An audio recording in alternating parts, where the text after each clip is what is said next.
다시 한번 옆에 있는 성도하고 인사합니다. 하나님의 사랑과 은혜가 함께하기를 축복합니다.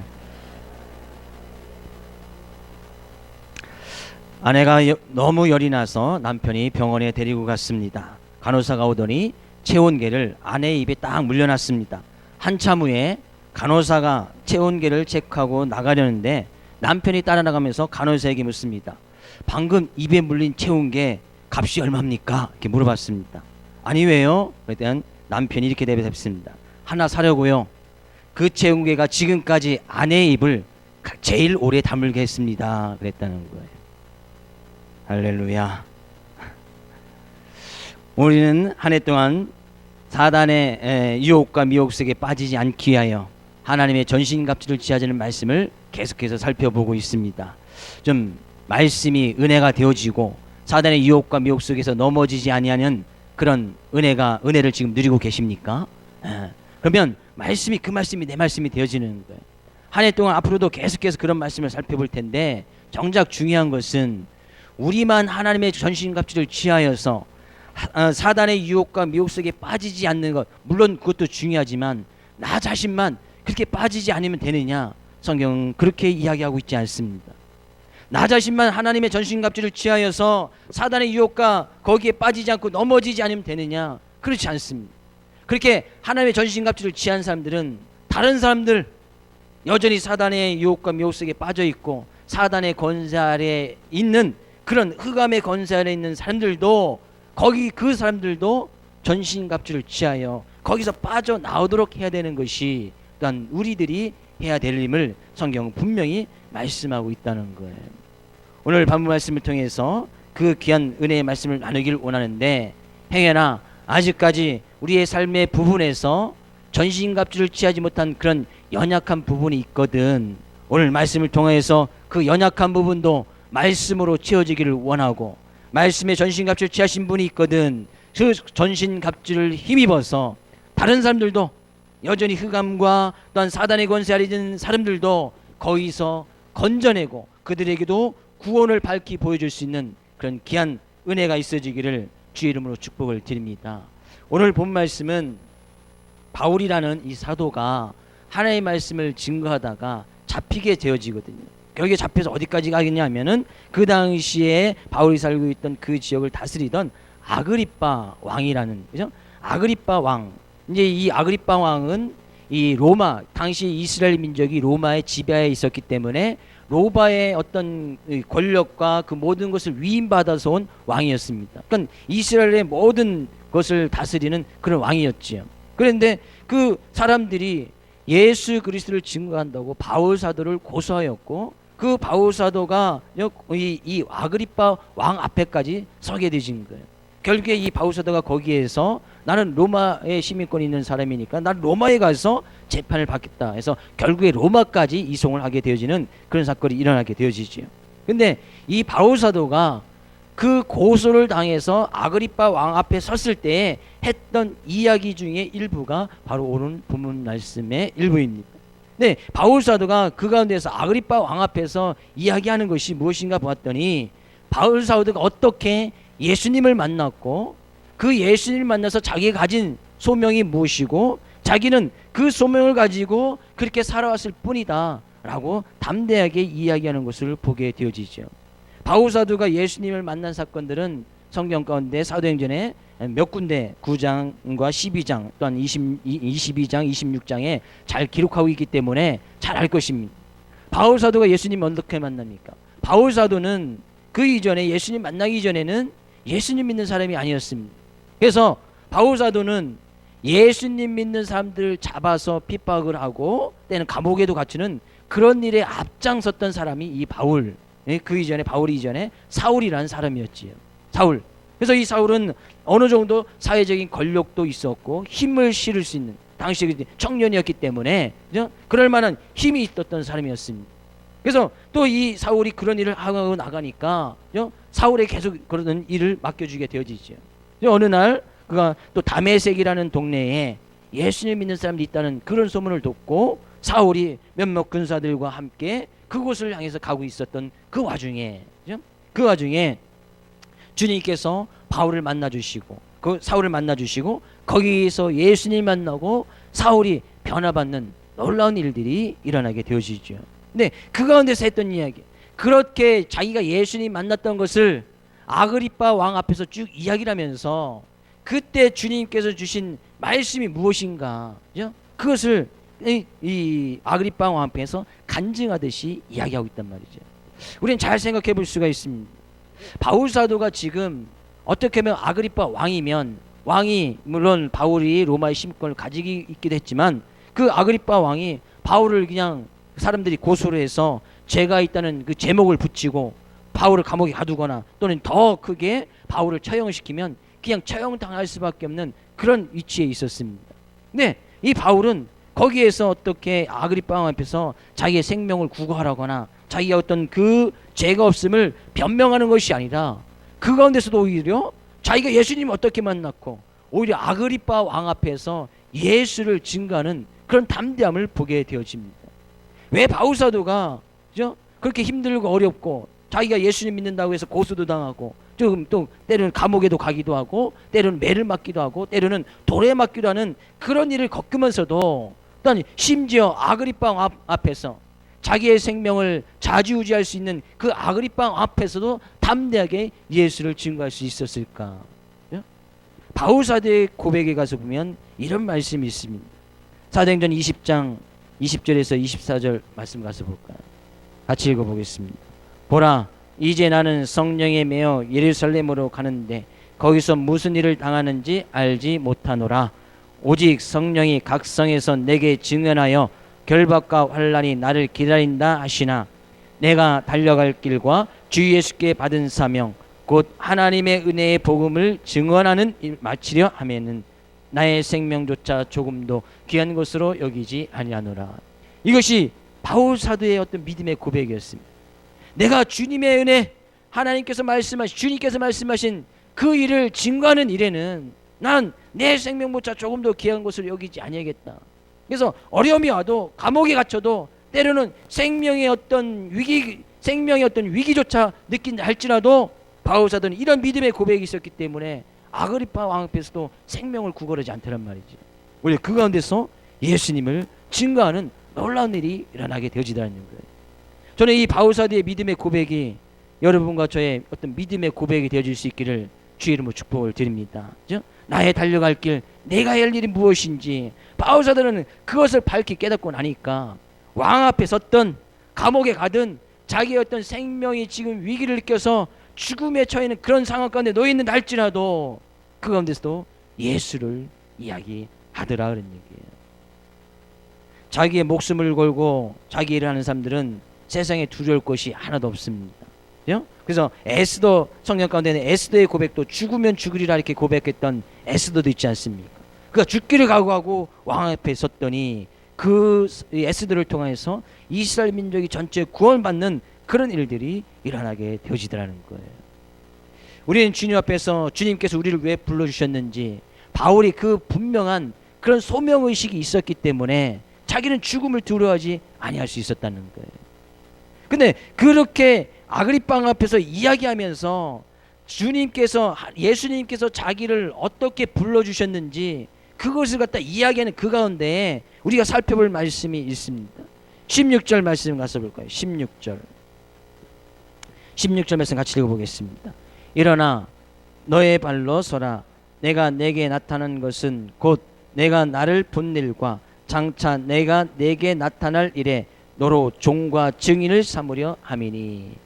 예수님께서 바울을 불러주신 이유는 바울을 쉽게 해서 이 종과 증인으로 삼기 위해서 그를 불러주셨다고 이야기를 하는 거예요.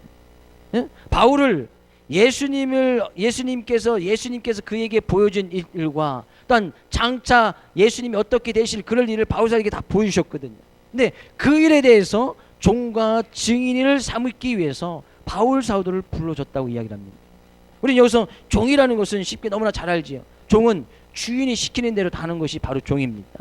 여기서 종의 개념은 어떤 섬긴다, 섬겨준다. 그러니까 이 종에는 자기가 어떤 결정권이 하나도 없습니다. 주인이 시키면 그대로 다 하는 것이 바로 이 종이었단 말이죠. 근데 예수님께서 바울을 불러주시되 내가 너를 종으로 삼기 위해서 불러줬다는 거예요. 이런 의식이 바울사도는 분명히 있었다는 거예요. 그래서 주님께서 말씀하시면 이 종은 뭡니까? 주인이 시키면 시키는 대로 그냥 하는 것이 바로 바로 종 아니겠습니까? 가서 죽어라 하면 죽는 것이 종의 어떤 기본적인 섬김의 자세였단 말이죠. 근데 이 바울이 자기는 종으로, 예수님께서 종으로 삼으셨기 때문에 그 종의 역할을 잘 감당한다는 거예요. 또 뿐만 아니라 증인을 삼기 위해서 부르셨다. 증인. 이 증인이라는 단어를 원어적으로 가서 잘 살펴보면 잔잔한 호숫가에다가 돌을 하나 딱 던지면 뭐가 생기죠? 파장이 쭉 생깁니다. 이것이 바로 증인이에요. 잔잔한 호숫가에 돌을 던지면 파장이 쭉 생겨져서 쫙 퍼져나가듯이 증인이라는 것은 바로 그런 모습으로 예수님을 밝히 널리 쭉 증가하는 그런 모습이 바로 증인이었단 말이죠. 예수님께서 바울사들을 종과 증인으로 불러주셨기에 자기는 그런 모습을 가지고 살아간단 말이죠. 그런 모습을 가지고 살아가면서 어떻게 하느냐? 17절 18절 말씀 가서 볼까요? 17절 18절. 이스라엘과 이방인들에게서 내가 너를 구원하여 그들에게 보내어 그 눈을 뜨게 하여 어둠에서 빛으로 사단의 권세에서 하나님께로 돌아오게 하고 죄사함과 나를 밀어 거룩하게 된 무리 가운데서 기업을 얻게 하리라 하더이다 라고 바울사도가 아그리빠 왕 앞에서 그렇게 고백했다는 거예요. 자기가 예수님을 증거한 것은 주님께서 나를 불러서 종과 증인 삼아주셨고 그 종된 모습으로, 증인된 모습으로 예수님을 증거한 것밖에 없다는 거예요. 근데 그 종과 증인으로서 바울사도가 해야 됐던 일은 무엇인가? 예수님께서 자기를 구원하셨듯이 많은 사람들에게 가서 그 구원을 널리 보여 증거하는 것. 그들에게도 내가 구원을 받았듯이 당신들에게도 구원이 필요합니다 라고 이야기하는 것, 이것이 종과 증인이 되면 바로 어떤 기본적인 사명이었다는 거예요. 근데 그들에게 구원을 가르쳐주는 것을 어떻게 이야기를 하는가 봤더니 그들의 눈을 뜨게 하여서 어둠에서 빛으로 사단의 권세에서 하나님께로 돌아오게 하는 것이 종과 증인된 모습이었고 바울사도가 가지고 있던 그런 사명의 어떤 의식이었다는 거예요. 그들의 눈을 뜨게 하여서 어둠에서 빛으로 사단의 권세에서 하나님께로 돌아오게 하는 것. 잘 생각해 보면 바울사도는 예수님을 만나서 자기는 어떤 구원의 확신 가운데 있었습니다. 어떤 소명의식을 가지고 있었습니다. 근데 예수님께서는 바울사도 너가 구원받은 것 거기에서 끝나서는 안 된다고 이야기하고 있는 거예요. 네가 이전에는 예수님을 믿지 않아서 예수님 믿는 사람들을 핍박하고 그들 오히려 감옥에 갖다 가둬두고 어떤 세상적인 권력과 명예욕에 휩싸여 있었다면, 예수님 만나서 네가 진정한 구원이 무엇이고 어떤 삶 가운데 가장 중요한 것이 무엇인지 깨달았다면 그 모습 그대로 살아갈 뿐만 아니라 그들 아직까지 그렇게 삶의 어떤 소명의식도 모르고 여전히 세상 속에서 세상 것만을 자랑하고 사람들을 그 가운데서 건져내는 것이 바울사도가 해야 될 일이라고 분명히 이야기하고 있다는 거예요. 우리의 삶 가운데서 잘 다시 이 말씀을 적용해 보면 주님께서는 우리를 택하여 하나님의 자녀 삼아주시고 우리에게 구원이라는 큰 선물을 허락해 주셨습니다. 그렇다는 것은 우리만 그 가운데서 구원을 누리고 그 안에서 행복하고 참 자유함을 누리며 살아가는 것이, 물론 우리도 그렇게 살아가야 되지만 우리 자신만 그렇게 살아갈 것이 아니라 여전히 참 자유도 모르고 여전히 세상 것에 눈멀어 있고 여전히 눈을 뜨지 못하고 여전히 어둠의 권세 속에서 사단의 권세 속에서 살아가고 있는 그 사람들을 하나님께로 돌아가게 하는 것이 하나님께서 우리를 불러주신 그 이유다 그러니 그 이유다. 이런 분명한 소명의식이 있어야, 하나님께서 나를 택하여 불러주신 그런 사명의식이 있어야 우리도 바울사도처럼 종과 증인된 모습으로 살아갈 수 있다는 거예요. 우리의 모습도 예수님 믿기 전에는 참 진리가 무엇인지, 눈을 뜨지 못했다는 것은 참 진리가 무엇인지, 참 자유가 무엇인지, 정말로 나의 삶 가운데 구원이 무엇인지 알지 못했던 그런 상태를 이야기를 하고 있습니다.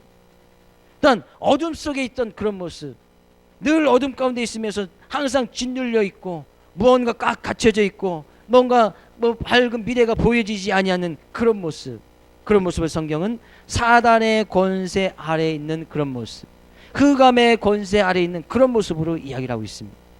우리 예수 믿기 전 그런 모습 아니었냐 그런 얘기예요. 예수님 믿기 전에 인생에 참 자유도 없습니다. 인생의 참 진리가 무엇인지도 모릅니다. 내가 인생의 삶의 목적을 어디에 두고 살아야 되는지 여전히 방황하면서 살아갔던 그런 모습 아닙니까? 여전히 어둠 속에서 참 빛을 보이지 못하고 그 어둠 속에서 거하면서 늘 제약된 모습에서 살아갔던 모습이 바로 우리의 모습이었단 말이죠. 그건데서 우리가 빛을 볼 수 있고 눈을 뜨고 하나님의 자녀가 되었으면, 여전히 아직도 그렇게 어둠 속에서 사단의 권세 속에서 눈을 뜨지 못했던 그런 삶들을 하나님께로 돌아가게 하는 것이 우리들이 해야 될 일이라고 성경은 분명히 말씀하고 있다는 거예요. 우리가 예수님 믿음으로 인해서 눈이 띄어졌습니다. 예수님 믿음에서 눈이 뜨지면 보이는 것이 안 보입니까? 또한 보이지 않는 것이 보입니까?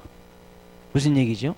예수님 믿으면 그 이전에는 안 보였던 것이 보이는 역사가 일어나고, 예수님을 만나면 그 이전에 보였던 것이 또 안 보이는 일이 일어난단 말이죠. 예수님 믿으면 그 이전에 안 보였던 것들, 뭐예요? 하나님의 놀라운 사랑, 하나님의 은혜, 십자가의 사랑, 예수님께서 보여줬던 우리에게 놀라운 말씀들, 그 예수님이 지셨던 그런 십자가, 그런 예수님의 은혜가 막 보여집니다. 그것 때문에 우리가 살아갈 수 있구나, 그런 것이 보여지고 참 진리가 보여지고 참 자유가 무엇인지 보여진단 말이죠. 예수님이 믿기 전에는 전혀 안 보였던 것 아니겠습니까? 그래서 눈을 뜨게 한다는 것은 바로 그런 것이 보여졌다는 거예요. 예수님의 사랑과 은혜가 보이십니까? 예수님께서 우리의 죄를 위해서 지신 그 십자가의 놀라운 사랑이 보여주십니까? 예수님 믿기 전과 전혀 다른 점이 그런 것이죠. 눈이 띄어졌다면, 눈이 띄어졌다. 이전에는 어둠 속에 있었다면 어둠 속에 있으니까 보이지가 않지요. 길이 안 보입니다. 내가 이 길을 행해야 되는지 말아야 되는지 보이지 않는 거예요. 내가 이 길을 걸어가는데 깜깜한 곳에서 걸어가면 무섭기도 하고 두렵기도 하고 늘 터널 동굴 속에 갇혀져 있는 그런 모습으로 살아갈 수밖에 없었다는 것이죠. 예수님 믿기 전에 모습이 바로 그런 모습 아니었나 그런 얘기예요. 근데 예수님 믿고 나니까 그 어둠이 싹 사라지지 않습니까? 그래서 예수님께서 예수님을 만나면 빛 가운데 거할 수밖에 없다고 성경은 이야기하고 있는 거예요. 왜? 예수님이 이 세상에 오실 때 자기 자신을 빛이라고 말씀하고 있기 때문이에요. 요한복음 8장 12절 말씀 가서 볼까요? 요한복음 8장 12절. 예수께서 또 말씀하여 이르시되 나는 세상의 빛이니 나를 따르는 자는 어둠에 다니지 아니하고 생명의 빛을 얻으리라. 예수님께서 이 세상에 오실 때 나는 세상의 빛이다. 그래서 그 예수님을 잘 받아들인 사람은 빛이 날 수밖에 없는 거예요. 그 예수님을 믿는 사람들에게는 어둠에 다니지 아니할 수밖에 없는 거예요. 왜? 예수님께서 우리가 가는 인생의 길에 빛을 쫙 비춰주시니까, 생명의 빛을 쫙 비춰주시니까 우리는 그 길을 따라 걸어가기만 하면 되어진다는 거예요. 우리가 전에는 어둠이었더니 주 안에서, 예수님 안에서 빛이다, 빛. 그 예수님이 우리 안에 거하심으로 그 빛을 보여준다는 거예요. 여러분, 축복된 말씀을 드립니다. 더 이상 어둠에 다니지 아니하고 빛 가운데 거할 수 있기를 주의 이름으로 축복을 드립니다. 이 빛을 어떻게 소유합니까? 예수님이 빛이라고 했으니 그 예수님을 마음속에 품고 그 예수님 믿으면 우리 또한 빛이 될 수 있다는 거예요. 그래서 예수님께서 말씀하시는 거예요. 너희는 세상의 빛이다. 예수님을 믿는 예수님의 자녀들, 하나님의 자녀들에게 너희도 또한 세상의 빛이다. 빛이다. 그 빛의 역할은 무엇입니까? 어둠을 밝히는 것이 빛의 역할 아니겠습니까? 너희는 세상의 빛이라고 말씀하신 것은 예수님도 빛의 모습을 보셨기 때문에 너희들도 세상의 빛 가운데 거하면서 어둠에서 빛으로, 어둠에 있는 사람들을 빛 가운데로 인도해야 될 것을 말씀하고 있다는 거예요. 이 빛 대신 예수님 모시고 다니면 빛이 날 수밖에 없는 거예요. 그래서 예수님 믿는 사람들은 빛이 납니다. 옆에 있는 성도에게 성도의 본분을 잘 가르쳐 줍니다. 성도님은 빛이십니다. 예? 피부 색깔에 따라서 빛이 나는 것이 아니다는 얘기예요. 화장을 빛나게 한다고 해서 빛이 나는 것이 아니다는 얘기예요. 그죠? 덕지덕지 뭘 바른다고 해서 빛이 나는 것이 아니라는 거예요. 수술을 막 한다고 해서 빛이 나느냐? 그렇지 않다는 거예요. 빛 대신 예수님을 품게 되어지면 빛이 날 수밖에 없다는 거예요. 세상은 보통 어둡다고 이야기를 합니다. 그냥 우리조차 믿는 사람들조차도 세상이 어둡다라고 말할 필요는 없습니다. 왜? 우리가 말하지 않아도 세상은 어둡기 때문이에요. 세상에 흑암의 권세, 사단의 권세에 놓여져 있다고 우리가 말 안 해도 세상 사람들은 그렇게 살아갑니다. 그러나 그 가운데서 어둠을 물리치고 사단의 권세에서 나올 수 있는 방법은 빛 대신 예수님을 따라갈 수밖에 없다는 거예요. 그래서 성경은 이 빛된 말씀을 갖다가 많은 곳에서 이야기를 하고 있습니다. 우리 열처녀 비유에서도 잘 알듯이 이 열처녀가 불을 밝히기 위해서 항상 기름을 준비해야 됐습니다. 빛이 꺼지지 아니하도록, 이 빛이 꺼지지 아니하도록 늘 등불을 준비해야 됐단 말이죠. 왜? 우리들의 삶의 모습은 늘 기름을 준비해서 빛을 밝히 보이는 그런 삶의 모습을 살아가야 하기 때문이다는 얘기예요. 축복합니다. 여러분의 삶의 모습이 늘 빛이 되어서 어둠 가운데 있는 사람들이 우리들의 빛된 모습을 보고 그 어둠에서 빠져나올 수 있는 놀라운 역사가 일어나기를 주의 이름으로 축복을 드립니다. 만약에 지금 이 저녁이라면 여기는 모든 불을 끄면 뭐든 다 깜깜해지겠지요. 뭐 지금 낮이라 뭐 실험해 볼 수는 없겠습니다만 이 모든 불을 끄면 다 깜깜해질 수밖에 없어요. 그러나 정문이 돼도 불이 여기 예배당 안에서도 꺼지지 않는 불이 있습니다. 좌우에 붙어 있는 이 유도등, 십자가 있는 이 유도등은 정전이 돼도 꺼지지 않습니다. 모든 건물 가운데 건물의 어떤 이 건물의 인정을 받으려면 다 유도등을 설치해야 되고 다 해야 됩니다. 그래서 만약 갑자기 정전이 되거나 어떤 사고가 발생했을 때 그 유도등을 따라서 빨리 이제 빛이 날 수 있도록 하는 것이 바로 저 유도등인데, 이 유도등에 불이 켜져 있으면 사고가 나도 그렇게 큰 위험으로 다가오지 않는단 말이죠. 왜? 그것을 잘 따라가기만 하면 그 사고 가운데서 어둠 가운데서 빠져나갈 수 있기 때문이라는 얘기예요. 빛된 모습은 바로 그런 거라는 거죠. 세상은 여전히 어둡습니다. 세상은 여전히 흑암의 권세 속에 놓여 있습니다. 우리가 얘기하지 않아도 세상 사람들은 그렇게 살아갑니다. 그러나 그 가운데서 내가 여전히 그들과 똑같이 깜깜하면, 여전히 어둠 속에 갇혀져 있으면, 여전히 그 가운데서 빛된 모습을 보여주지 아니하면 그들과 함께 같이 그 어둠 속에서 멸망받을 수밖에 없단 말이죠. 사고가 나면 같이 사고당할 수밖에 없는 거예요. 다시 한번 옆에 있는 성도에게 인사합니다. 성도님은 빛이십니다. 다시 한번 물어보세요. 제가 따라가도 되겠습니까? 할렐루야. 야, 빛된 모습이 있어야 따라가죠. 빛된 모습이 있어야. 성경은 분명히 이야기하고 있습니다. 종과 증인된 모습으로 우리를 불러주신 이유는, 하나님의 자녀로 우리를 불러주신 이유는 어둠에서 빛으로, 많은 가운데 어둠 속에 잊어 있는 사람들을 빛으로 어떻게 내가 그런 빛의 역할을 잘 감당함으로 빛으로 인도해서 내는 것이 우리들이 해야 될 일이다 라고 분명히 말씀하고 있다는 거예요. 또한 성경이 이야기합니다. 사단의 권세에서 하나님께로 돌아오게 하라. 어둠 속에 있다는 것, 보이지 않는다는 것은 사단의 권세 아래 속에 놓여져 있는 것을 이야기하고 있거든요. 그러니까 사단의 자녀, 마귀의 도구로 지금 사용되고 있단 말이죠. 그러니까 보이지 않는 거예요. 늘 어둠 속에 있는 거예요. 그 제대로 된 것을 볼 수가 없습니다. 내가 소경이 되어 있고 어둠이 되어 있다면 어떻게 그들을 빛으로 인도하고, 소경된 사람이 어떻게 소경을 인도할 수 있겠습니까? 우리가 먼저 눈이 띄어지고 참 빛을 볼 수 있고 그 빛을 가지고 살아야, 그 빛을 품고 살아야, 그 빛된 모습을 밝게 비춰주고 살아야 소경된 사람들을 인도할 수 있단 말이에요. 눈이 감겨져 있는 사람들의 눈을 뜨게 할 수 있단 말이죠. 사단의 권세에 있어서 사단의 도구로 쓰임받는 그런 사람들을 하나님의 도구로, 의의 병기로 사용될 수 있도록 인도할 수 있단 말이죠. 그것이 우리들이 해야 될 일이라는 거예요. 하나님께서 우리에게 주신 귀한 말씀이 하나님의 말씀으로 보여주고, 하나님께서 주신 은혜와 사랑이 진정 우리의 삶 가운데 참된 복의 말씀으로 보여줄 수 있기를 주의 이름으로 축복을 드립니다. 제대로 된 하나님의 말씀을 볼 수 있다는 것, 그거 정말 큰 복이에요. 여러분, 이 교회가 여러분 삶 가운데 복으로, 여러분 삶 가운데 참된 복을 주는 그런 복된 교회로 보여지십니까? 뭐 우리 교회 성도 아닌 분이 오셨나? 이 교회가 여러분 삶 가운데 참된 복으로 인도하는 그런 복된 교회로 보여지시냐, 그런 얘기예요. 여러분의 가정이 참된 복된 가정으로 보여지십니까?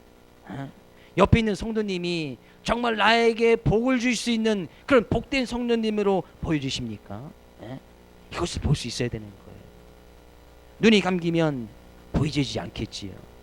육체적인 눈을 이야기하지 않습니다. 믿음의 눈을 이야기하고 있고 영적인 눈을 이야기합니다. 이것이 딱 가려져 있으면 보이지 않는 거예요. 하나님께서 가정을 허락해 주셔서 정말 참된 복된 가정으로 살아가고 계셨는데 그 가정이 보이지 않는 거예요. 그러니까 늘 싸움이 있을 수밖에 없고 부모와 자녀 가운데 문제가 있을 수밖에 없고, 교회를 나와도 이 교회를 통해서 하나님께서 복을 주시고자 하나님께서 교회 가운데 예배 가운데 복을 막 쏟아주신데 그것이 보이지 아니하면 교회를 나와도 재미가 없고, 왜? 뭔 받는 것이 없으니까. 자기는 교회 갔다가 열심히 뭔가 갖다 바치는 것 같고 열심히 하고 봉사하는 것 같은데 자기는 받는 것이 하나도 없어. 안 보인단 말이지. 옆에 있는 성도를 통해서 내가 하나님의 말씀의 은혜가 깨달아지고 그 성도를 통해서 또한 내가 빛으로 인도할 수 있는 그런 지혜와 교훈을 받을 수 있음에도 불구하고 성도님이 복으로 보여지지 않는단 말이죠. 문제는 내가 믿음의 눈이 아직 활짝 열려져 있지 않기 때문이라는 얘기예요.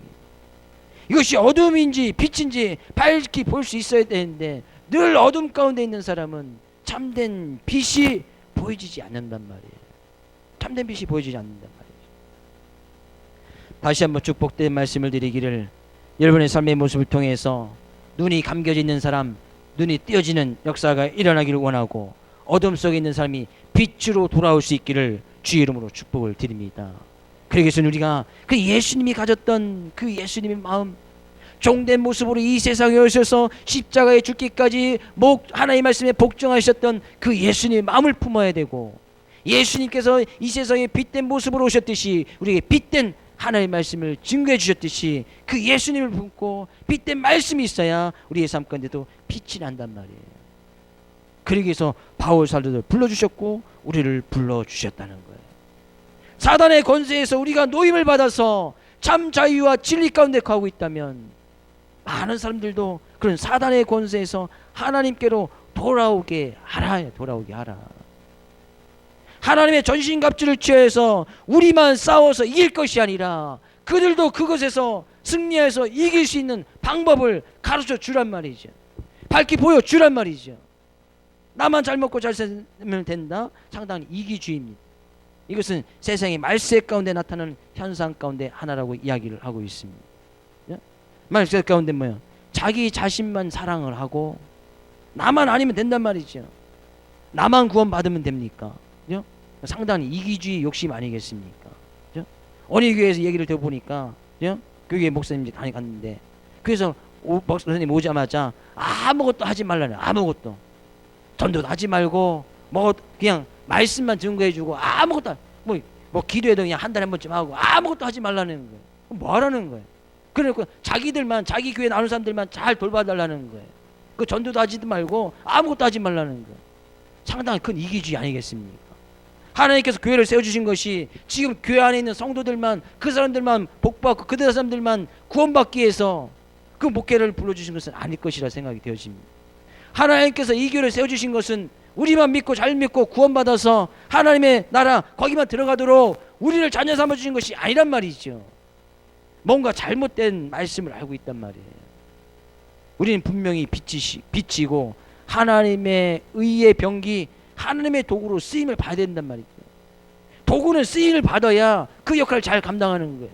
부엌에 있는 칼이 잘 쓰임을 받아서 뭐 과일도 자르고 채소도 자르고 음식하는데 칼이 잘 써져야 아 이것이 칼이구나 이렇게 인정을 받고 칼의 어떤 유용성을 잘 쓰게 되어지지, 그 칼 갖다 놓고 그냥 부엌에다가 그냥 잘 한 구석에 잘 모셔두고 있으면 그건 칼이 될 수가 없단 말이죠.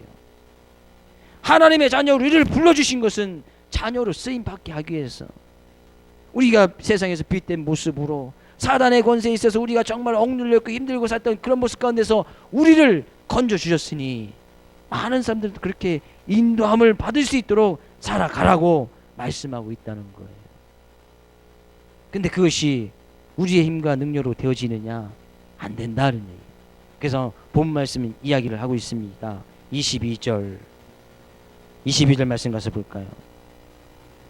하나님의 도우심을 받아 내가 오늘까지 서서 높고 낮은 사람 앞에서 증언하는 것은 선지자들과 모세가 반드시 되리려고 말한 것밖에 없으니, 그러므로 바울 사도가 이렇게 담대하게 아그리빠 왕 앞에서도 예수님을 믿으라고 증거할 수 있고 그런 담대함이 생긴 것은, 자기가 또 이렇게 주님의 증인된 모습으로 살아갈 수 있는 것은 하나님의 도우심을 받아 자기의 힘과 능력으로는 할 수 없단 말이죠. 바울 사도의 삶 가운데 수많은 놀라운 일들이 많이 일어납니다. 때로는 환자들도 또 치유하는 역사가 일어나고, 죽었던 자도 살리는 일이 일어나고, 그가 복음을 증거할 때 수십 명 수백 명의 사람들이 막 돌아와서 수많은 교회도 세웠던 그런 놀라운 일들이 일어났습니다. 바울 사도는 고백합니다. 자기 힘과 능력으로 된 것은 하나도 없다고 고백하는 거예요. 내가 지금 이렇게 왕 앞에 서서 예수님을 증거할 수 있던 것은 내가 하나님의 도우심을 받아, 하나님께서 자기에게 도움을 주셨고 하나님께서 자기에게 힘과 능력을 주셨기 때문에 내가 지금 이 자리에서도 말을 할 수 있다고 바울 사도는 이야기하고 있단 말이에요. 그 빛된 예수님을 증거할 수 있다고 이야기하고 있단 말이죠. 우리의 힘과 능력으로 세상을 살아갈 수 있습니까? 내가 가진 모든 것으로 이 세상을 가지면서 이 세상에서 마음껏 살아갈 수 있다고 생각하십니까? 그건 착각이란 말이죠. 오해란 말이죠. 내가 하나님의 도움 없이 살아갈 수 있다고 하는 것, 그것은 정말 큰 교만이다는 얘기. 내가 가진 것을 가지고 충분히 살아갈 수 있다 자랑하는 것, 그 상당히 큰 교만이란 말이죠. 하나님께서 오늘도 우리를 불러서 하나님을 찬양하고 예배하고 오늘도 하나님의 귀한 생명을 허락해 주신 것은, 하나님께서 우리에게 오늘도 살아갈 수 있는 힘을 주시고 생명을 허락하여 주셨기 때문에 오늘 하루를 살아간단 말이죠.